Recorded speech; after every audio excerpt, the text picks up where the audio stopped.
So this is part of the upgraded furniture that they talked about over the last couple of years. Ergonomically friendly desks. We can actually raise these and stand. I think I mentioned to you earlier at our level yesterday. It's nice to be able to get up and stretch your legs, work from a standing position for a few minutes. Chairs have different position, lumbar support, things of that nature, because these are our cruisers. We're in these things. They're used 24 hours a day. So this section here, if you're looking at Richie's desk, unable to serve, I'll be clear. these are the 911 computers. Okay, this is the state equipment. This is what they said they're going to pull out of this center if they go to a wreck. Chief Spinney wants to keep one of these on hand at all times so he can monitor calls. That's something he'd have to work out with the state, because this state owns this equipment. They're looking to pull this out. But again, going back to this mapping program that we talked about earlier, so this came in on a wireless phase 2 call. So it's a newer cell phone. Confidence of 90% that it's at that spot. But this circle here is showing it could be anywhere within that.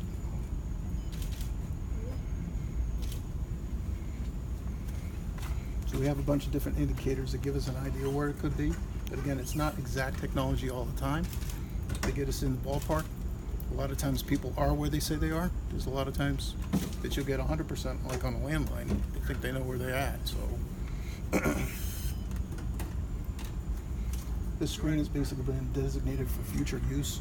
One of the thoughts about this is to free up the camera system so we can monitor multiple cameras. Pretty much all our projects at this point are on a hold until we figure out where we're going, because again, we're not going to go off and spend money for the town if we're not going to be here long term. This screen has multiple uses. Right now, this is the Pro 4 software that we're using.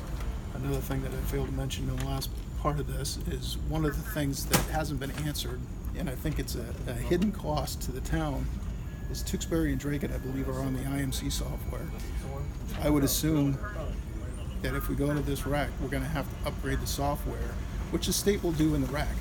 But what I haven't seen is any assurances that the state is going to upgrade the software for the town of Chelmsford. So when you're pulling your records management, I don't know that Pro 4 is going to talk to IMC, so to speak.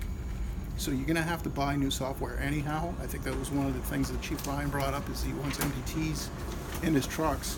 Pro 4 doesn't really lend itself to that as much as like an IMC would, where you can put in schematics, hazards, blueprints, plans, pictures, whatever he wants to have out there in those trucks.